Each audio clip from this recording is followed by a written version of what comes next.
Perkenalkan, nama saya Adrian Saputra dengan NIM 240104000225 dari Prodi Ilmu Komunikasi, Fakultas Ilmu Sosial dan Ilmu Politik Universitas Muhammadiyah Jakarta. Nah, kali ini saya akan menjelaskan teori-teori dalam komunikasi.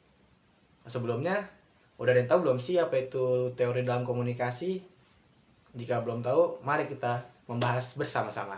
Nah, teori yang pertama yang saya akan bahas yaitu adalah teori komunikasi inokulasi. Teori komunikasi inokulasi adalah sebuah teori yang menjelaskan bagaimana individu dapat dilindungi dari pengaruh negatif atau perubahan sikap dengan cara mempersiapkan mereka sebelumnya. Teori ini diusulkan oleh William J. McGuire pada tahun 1961 dan terinspirasi oleh konsep inokulasi dalam bidang kedokteran di mana vaksinasi digunakan untuk memberikan perlindungan terhadap penyakit. Nah, yang kedua itu ada teori komunikasi use and gratification. Teori komunikasi use and gratification atau penggunaan dan kepuasan adalah pendekatan dalam studi komunikasi yang berfokus bagaimana individu menggunakan media untuk memengaruhi kebutuhan keinginan mereka. Teori ini muncul pada tahun 1940-an dan 1950-an dan menjadi populer pada tahun 1970-an. Teori use and gratification atau penggunaan kepuasan adalah sebuah pendekatan dalam studi komunikasi yang berfokus pada pemahaman tentang bagaimana individu menggunakan media untuk mempengaruhi kebutuhan dan keinginan mereka. Nah, teori ini menekankan bahwa penggunaan media sosial atau media adalah aktor aktif yang secara sadar memilih media dan konten berdasarkan tujuan tertentu yang ingin mereka capai. Yang ketiga itu ada teori administrasi. Nah, teori komunikasi administrasi mengaku proses penyampaian pesan secara timbal balik antara anggota organisasi untuk mencapai tujuan secara efektif. Ini melibatkan pemahaman tentang komunikasi, tujuannya, dan dasar-dasar komunikasi dalam konteks administrasi. Pengertian teori komunikasi administrasi adalah gabungan dari dua konsep utama yaitu komunikasi dan administrasi.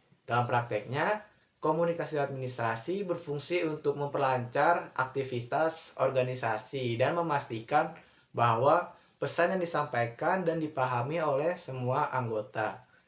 Lalu, yang keempat, ada teori kesenjangan pengetahuan.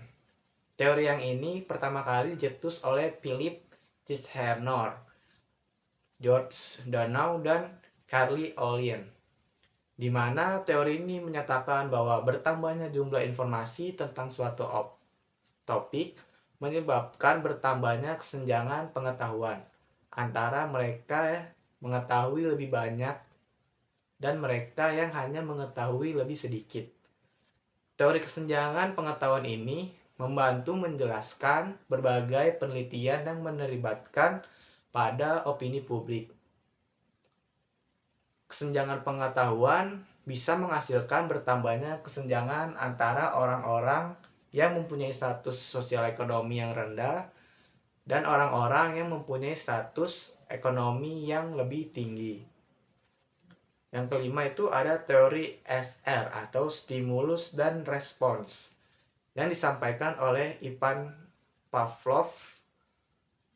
Model komunikasi yang menggambarkan hubungan antara stimulus dan respons. Teori ini merupakan prinsip belajar yang sederhana yang dipengaruhi oleh psikologi, behavior, dan stimulus respon, menjelaskan bahwa efek atau respon merupakan reaksi terhadap stimulus.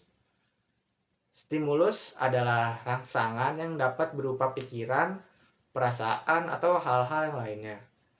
Ditangkap melalui alat indera. Nah, yang keenam ini ada teori kultivasi atau cultivation theory yang dikemukakan oleh Gord Gardner. Teori ini menjelaskan bahwa paparan media dalam jangka panjang dapat membentuk persepsi penonton tentang realitas sosial.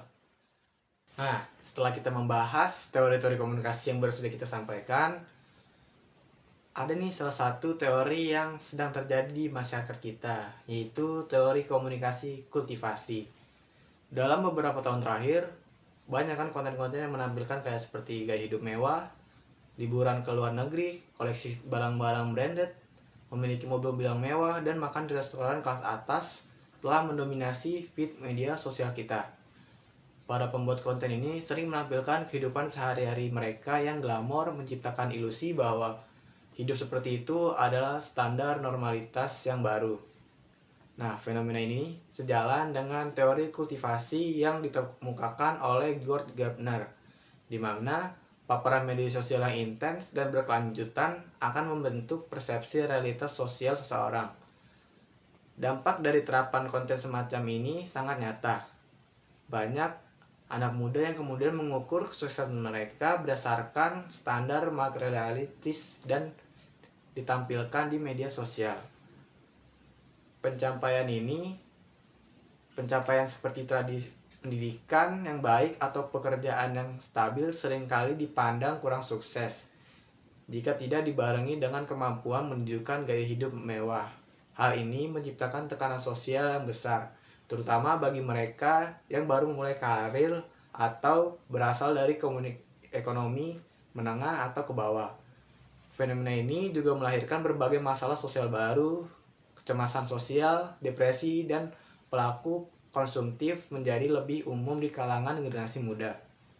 Banyak yang terjebak dalam siklus utang demi mempertahankan citra sukses di media sosial. Dan lebih memperhatikan lagi, banyak orang bahkan rela melakukan tindakan ilegal atau tidak etis demi mencapai standar hidup yang mereka lihat di media sosial.